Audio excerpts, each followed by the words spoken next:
পয়সা লাগে না ও মানা রে, ভালো হইতে পয়সা লাগে না ও ভাগিনা, ভালো হইতে পয়সা লাগে না।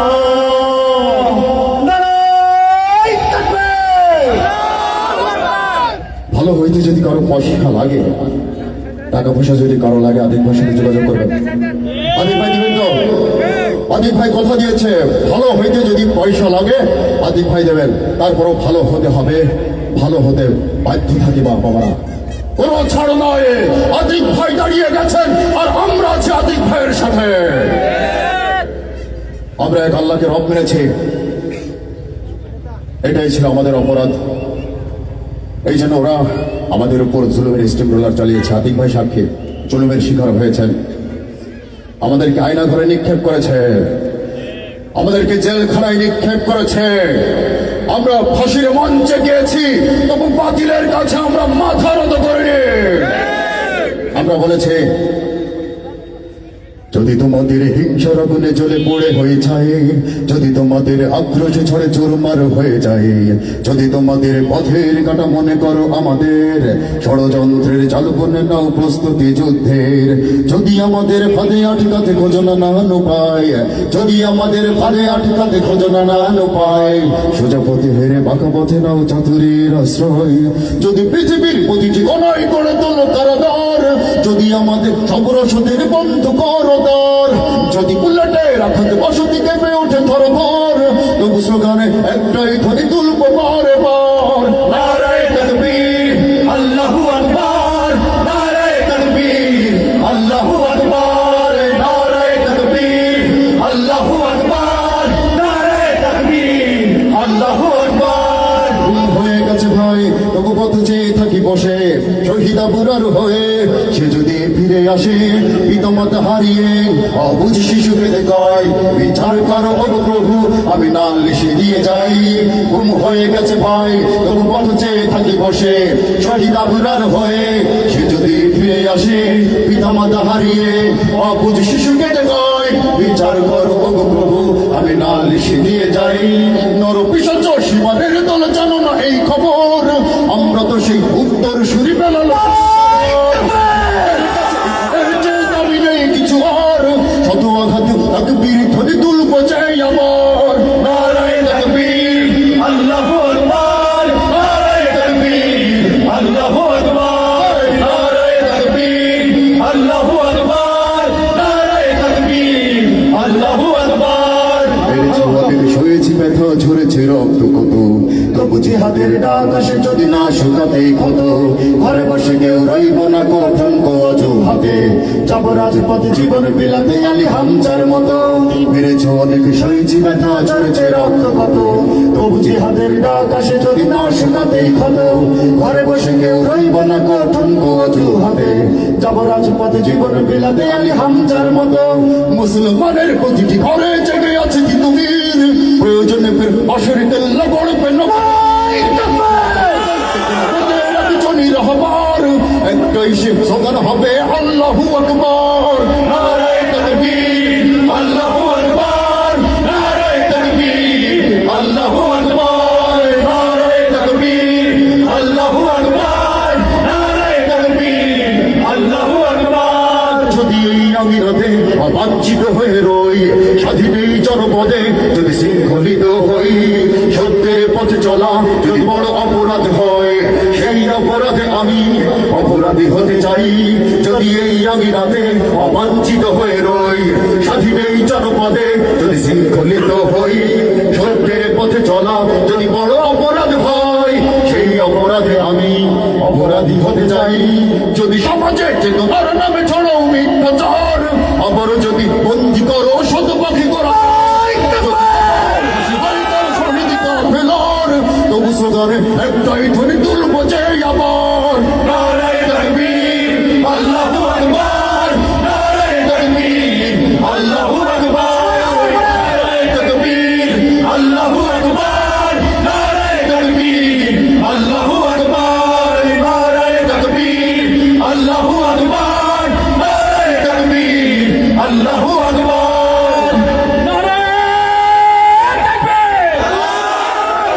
বাংলাদেশ জামাত ইসলামী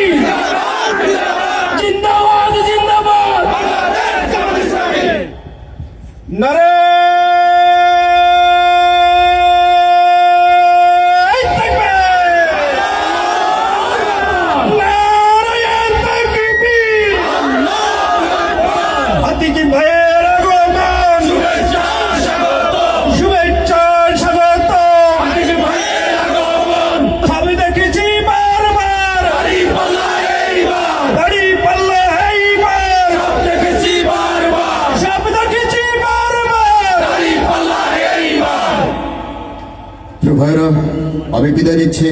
আমার প্রিয় আতিক ভাইকে রেখে যাচ্ছে মঞ্চে। তিনি গুরুত্বপূর্ণ কথা বলবেন, তিনি গুরুত্বপূর্ণ দিক নির্দেশনা দেবেন। এই জাতিকে রক্ষা করার জন্য, এই দেশকে রক্ষা করার জন্য, সন্ত্রাস চাঁদাবাজ মুক্ত করার জন্য গুরুত্বপূর্ণ দিক নির্দেশনা দিবেন। আমরা মেনে চলবেন ইনশাআল্লাহ। রাজি আছি তো সবাই? আতিকবার নির্দেশনা অনুযায়ী কাজ করতে রাজি আছি তো সবাই? জীবন দিয়ে দেব এই বাংলাদেশে স্বৈরাচার গোষ্ঠীকে আর প্রশ্রয় দেব না, দেব না, দেব না। আতিক ভাই কথা বলবে ইনশাআল্লাহ।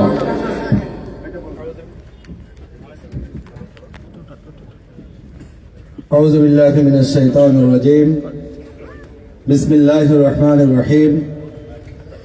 আজকের এই পথসভা এবং সাংস্কৃতিক অনুষ্ঠানে মঞ্চে উপস্থিত আমাদের সম্মানিত জামাত ইসলামের নেতৃবৃন্দ, সম্মানিত উপস্থিতি আমাদের সম্মানিত শিল্পীবৃন্দ, আমার প্রিয় একান্ত সাতারকুলবাসী, আসসালামু আলাইকুম রহমতুল্লাহি ওয়া বারাকাতুহু।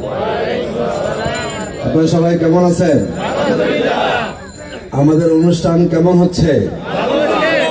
ইনশাআল্লাহ অনুষ্ঠান আবারও শুরু হবে। মাঝখানে আমরা একটু ছন্দপতন ঘটাচ্ছি আমাদের ব্যস্ততার কারণে।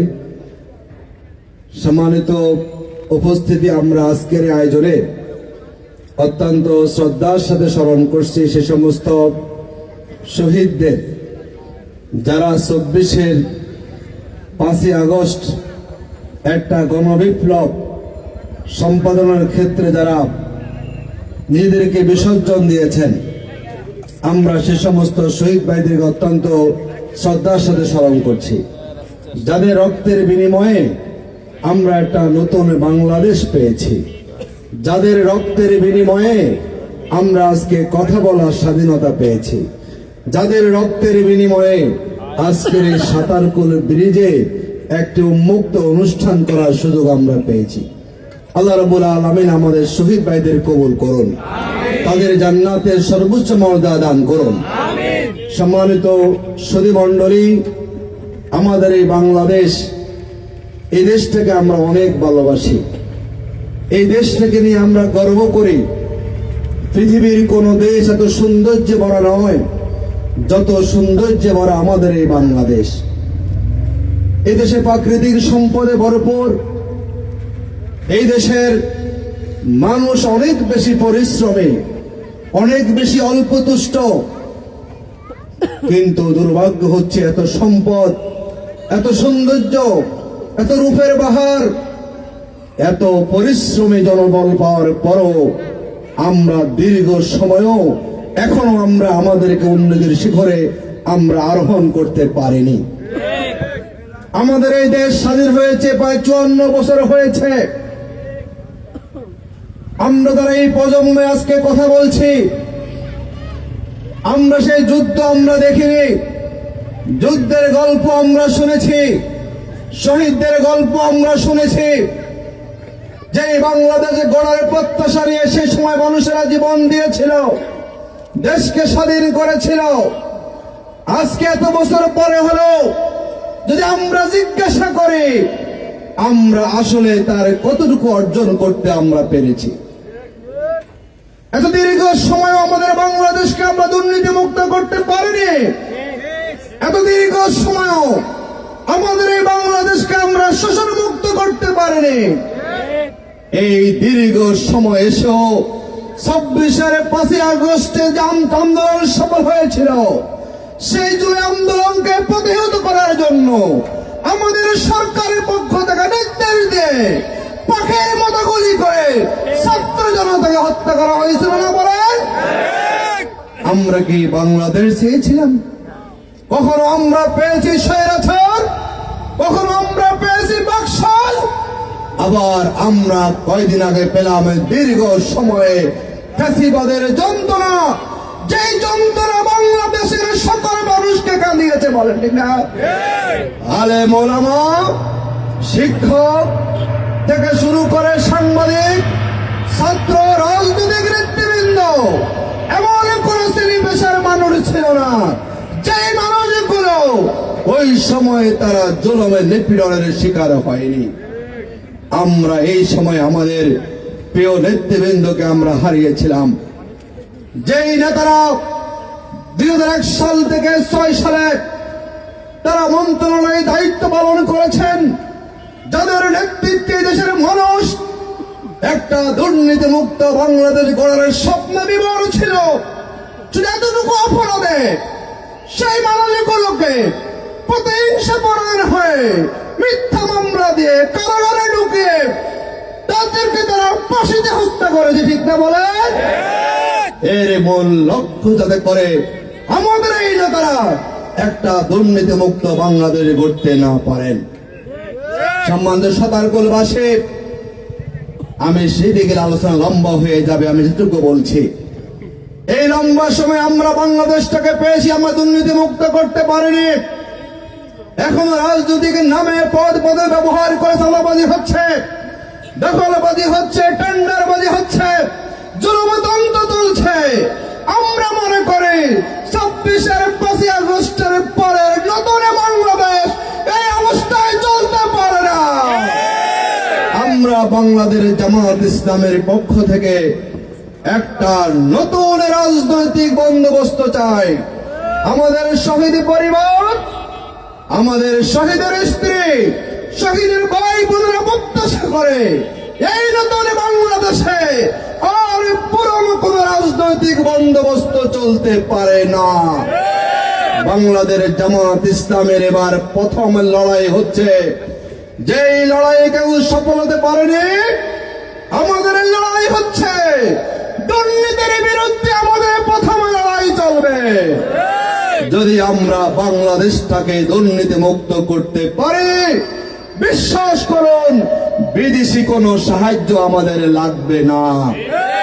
আমাদের নেতারা, আমাদের এমপিরা, তারা এমপি হন, মন্ত্রী হন, তারা হাজার কোটি টাকার মালিক হয়ে যান, তারা বিদেশে টাকা পাচার করেন, বাড়ি গাড়ি করেন, ব্যাংকগুলোকে দেউলিয়া করেন, শেয়ারে বাজারকে লুট করেন। কিন্তু যদি এই দুর্নীতিকে আমরা বন্ধ করতে পারি, আমাদের দেশে কোনো বেকার থাকার কথা নয়, ঠিক না বলে? আমরা আজকে একদিকে দুর্নীতি হয়, আর একদিকে সেই ঘাটতি পূরণের জন্য বিদেশ থেকে ঋণ নিয়ে আমাদের উপরে ঋণের বোঝা চাপানোর যে রাজনীতি, নতুন বাংলাদেশে আমরা সেই রাজনীতি দেখতে চাই না। আমরা আমাদের বেকারদের কর্মসংস্থানের, ঠিক না বল, ব্যবস্থা চাই। এই দেশের গরিব মানুষের মুখে আমরা হাসি ফুটাতে চাই। বাংলাদেশ জামাত ইসলামী একটা জবাবদিহিতামূলক সরকার আমরা চাই। আমাদের এবারে আরেকটি স্লোগান হচ্ছে, এইবারের নির্বাচিত এমপি হবেন, কোন এমপির ভাগ্যের পরিবর্তন হবে না। জামাত ইসলামী এবার এমপির ভাগ্যের পরিবর্তনের বিপরীতে আমরা জনগণের ভাগ্যের পরিবর্তন করতে চাই। এমপি হয়ে এমপিকে জমিদারি প্রথা বাদ দিয়ে আমরা জনগণকে জমিদার বানাতে চাই। আমরা এমন রাষ্ট্র কাঠামো চাই যেই জায়গাতে আপনি এমপিকে কোশ্চেন করতে পারবেন, এমপি মহোদয় আপনি যে হলফনামা দিয়েছেন কয় টাকার মালিক হয়েছেন, 1 বছর পরে এমপিকে জিজ্ঞাসা করবেন 1 বছরে আপনার সম্পদ কতটুকু বেড়েছে। যে এমপির সম্পদ বাড়বে সে এমপি কখনো সৎ এমপি হতে পারে না। বাংলাদেশে যারা বিগত সময় এমপি হয়েছেন আমরা দেখেছি, যদি এক পরিবার থেকে একজন এমপি হন আর তার 14 গোষ্ঠী কিছু করা লাগে বলেন তো, তার 14 গোষ্ঠী জমিদার হয়ে যায়। এই যে জমিদারি প্রথার নির্বাচন, এই যে অট্টালিকা গড়ার নির্বাচন, বাংলাদেশ জামাত ইসলামী আমরা এটার বিরুদ্ধে আমরা লড়াই চালাচ্ছি, ঠিক না বলেন? আমাদের আমির জামাত বলেছেন, যারা জামাত থেকে এমপি হবেন তারা কেউ শুল্কবিহীন গাড়ি কিনবেন, এমপি হওয়ার প্রথম সুবিধাবাদ। দ্বিতীয় বলেছেন, যারা জামাত থেকে এমপি হবেন তারা কেউ সরকারি প্লট নেবেন না, যেই প্লটের জন্য এমপিরা অনেক চেষ্টা করে থাকেন সেই সুবিধাবাদ। 3 নম্বর বলেছেন, একজন এমপি তার এলাকার জন্য যে উন্নয়নের বরাদ্দ পান বিভিন্ন জায়গায় অনুদানের জন্য, জামাতের আমির বলেছেন, যেই জনপদের মানুষেরা জামাতের প্রার্থী নির্বাচন করে এমপি নির্বাচন করবে, আমরা প্রত্যেকটা জায়গা হিসাব দিব। আমরা কয় টাকা পেয়েছি, কয় টাকা আমরা কোথায় ব্যয় করেছি, আমরা জনসমক্ষে জানিয়ে দিব। আর জনগণ দেখবে এমপি যেখানে বন্টন করেছেন সেটা সঠিক বন্টন হয়েছে কিনা, ঠিক না বলেন? যাচাই বাছাই আপনারা করবেন, কোনো লুকোচুরি আমরা করব না। আমরা এমন জনপ্রতিনিধি হওয়ার স্বপ্ন দেখে যার কাছে যে কোনো মানুষ দিনে রাতে তিনি সহজে যাওয়ার সুযোগ পাবেন। কোন প্রটোকল দেখিয়ে জনগণকে জনপ্রতিনিধি থেকে বিচ্ছিন্ন করার যে রাজনীতি ছিল নতুন বাংলাদেশে, আমরা এই ধারাকে পরিবর্তন করতে চাই। রাজি আছেন না ইনশাআল্লাহ আপনারা? আমি আর কথা বাড়াচ্ছি না। সমস্যাগুলোবাসী যারা আমরা এই এলাকায় আছি, এই এলাকাতে আমার বড় হওয়া, উত্তর বাড্ডা কামিল মাদ্রাসা আমি কামিল পাশ করেছি। দীর্ঘ 2 যুগ থেকে এই সংসদীয় আসন আলো বাতাসে আমরা বড় হয়েছি। বিগত 15-16 বছরে ওই ফ্যাসিবাদী সরকারের আমরা জুলুমের শিকার ছিলাম। এই বাড্ডা, পাটনা, রামপুরা অসংখ্য মামলা আমাদের বিরুদ্ধে দেওয়া হয়েছিল। আমরা পুলিশের রিমান্ড ফেস করেছি। আমরা লম্বা সময় আমরা কারাগারে ছিলাম। আমাদের জীবনে বাজি রেখে আমরা ময়দানে টিকেছিলাম। যেই সময় ফ্যাসিবাদী শক্তির নির্দেশ ছিল, যেখানে শিবির পাও তাকে সেখানে হত্যা করে পেল, যেখানে শিবির পাওয়া যাবে গ্রেফতার করতে হবে। এই সময় আমরা বাড্ডার রাজপথে ওই ফ্যাসিবাদী শক্তিকে আমরা বৃদ্ধাঙ্গুলি দেখিয়ে রাজপথে থেকে অধিকার আদায়ের সংগ্রামে আমরা সেখানে ভূমিকা পালন করেছিলাম। দুর্ভাগ্য হচ্ছে আমরা সেই পরিস্থিতিতে যেভাবে আমাদের মাঠে ময়দানে আসার কথা ছিল, যে আপনারাও জানেন কেমন একটা পরিবেশ তখন তারা সেখানে সৃষ্টি করে রেখেছিল। আমরা ইতিমধ্যে অবগত হয়েছি। আমরা জানি এই ঢাকা 11 সংসদীয় আসনে যারা ইতিপূর্বে এমপি ছিলেন, আমরা দেখি আমাদের এই টোটাল ঢাকা 11 সংসদীয় আসনে কোন সরকারি হসপিটাল আছে বলেন তো? কোন সরকারি হসপিটাল নাই। এখানে আমাদের যুবকদের, ছাত্রদের খেলার জন্য কোনো খেলার মাঠ নাই। এখানে কোনো কমিউনিটি সেন্টার নাই।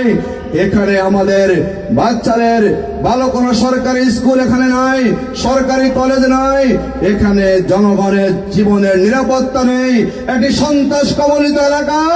ইনশাআল্লাহ আমরা আপনাদেরকে পরিচয় দিচ্ছি, যদি আমরা সুযোগ পাই, যদি আপনারা জনগণে মনে করেন আমরা উপযুক্ত, ইনশাআল্লাহ আমরা সুযোগ পেলে সবার আগে এই বাড্ডাবাসীর জন্য আমরা একটা সরকারি হসপিটাল প্রতিষ্ঠার উদ্যোগ গ্রহণ করব। আমরা কথা দিচ্ছি, আমরা এখানে প্রত্যেকটা ওয়ার্ডে আমরা চেষ্টা করব খেলার মাঠ তৈরি করার জন্য, কমিউনিটি সেন্টার তৈরি করার জন্য, যাতে করে একটা সরকারি স্কুল প্রতিষ্ঠা করার জন্য, যাতে করে এখানে যে ছাত্ররা আছেন তারা সেখানে ভালো করে পড়াশোনা করতে পারেন। আমরা শেষ দিকে এসে বলবো, বাড্ডাবাসী আপনারা আমাদের পাশে থাকুন। ইনশাআল্লাহ যদি আমরা সুযোগ পাই, আমরা দুর্নীতি করব না, আমরা কাউকে দুর্নীতি করতে দেব না, আমরা জনগণের সম্পদ লুট করব না, চুরি করব না, আমরা কাউকে লুট করতে দেব না, আমরা আপনাদের আমানতের খেয়ানত করব না, আর কাউকে আমরা আমানতের খেয়ানত করতে দেব না। আমরা কথা দিচ্ছি, জামাতের কোন নেতা কর্মী কখনো চাঁদাবাজিতে সম্পৃক্ত নয়। যদি জামাত ইসলামী রাষ্ট্র ক্ষমতা আসে, ইনশাআল্লাহ রাজনীতির নামে কোন চাঁদাবাজকে আমরা কোথাও স্থান দেব না। আমরা বলি, যারা দখলবাজি করেন, যারা অন্যায়ভাবে মানুষের জমি দখল করেন, তিনি যেই হন, কোন ভূমিদস্যুকে আমরা কোথাও সহ্য করব না। রাজনীতি হবে জনগণের কল্যাণের জন্য। জনগণের জমি দখল, বাড়ি দখল, শিক্ষা প্রতিষ্ঠান দখল কর, যেই রাজনীতি নতুন বাংলাদেশের ছাত্র যুব সমাজ সেই রাজনীতি কখনো তারা মেনে নিতে পারে। আসুন আমরা ঐক্যবদ্ধ হই, আগামী দিনে ঢাকা 11 আসনকে আমরা গড়ে তুলি। ইনশাআল্লাহ জনগণকে আমরা সম্মানিত করব, অধিকারকে আমরা বুঝিয়ে দিব। আমরা বলি, জনগণের অধিকারকে আমরা আমাদের কাছে জনগণকে দিতে হবে না, ইনশাআল্লাহ আমরা উদ্যোগ নিয়ে আপনাদের কাছে আসব, আপনাদের সম্মানকে আমরা রক্ষা করব ইনশাআল্লাহ। আসুন আমরা ঐক্যবদ্ধ হয়ে আগামী দিনে সারা দেশে যেভাবে দাঁড়িপাল্লার পক্ষে জোয়ার তৈরি হয়েছে, ইনশাআল্লাহ আমরা যেখানে যাচ্ছি সেখানে আমাদের মায়েরা, বোনেরা, ছাত্রছাত্রীরা আমাদেরকে বলছে, ভাই এবার দাঁড়িপাল্লা প্রতীকে ভোট দিব। আমরা আশা করি যদি এই জোয়ারকে আমরা রক্ষা করতে পারি, ইনশাআল্লাহ আগামী দিনে ঢাকা 11 আসনকে আমরা উন্নয়নের রটনে পরিণত করবো ইনশাআল্লাহ। আমরা আপনাদের সাহায্য চাই, আমরা আপনাদের সমর্থন চাই। আল্লাহ রাব্বুল আলামিন আমাদের সবাইকে সত্যের পথে, ন্যায়ের পথে, কল্যাণের পথে আমাদেরকে টিকে থাকার এবং সেই লড়াই করার তৌফিক আমাদেরকে দান করুক। আল্লাহ হাফেজ। আসসালামু আলাইকুম ওয়া রাহমাতুল্লাহি ওয়া বারাকাতুহু।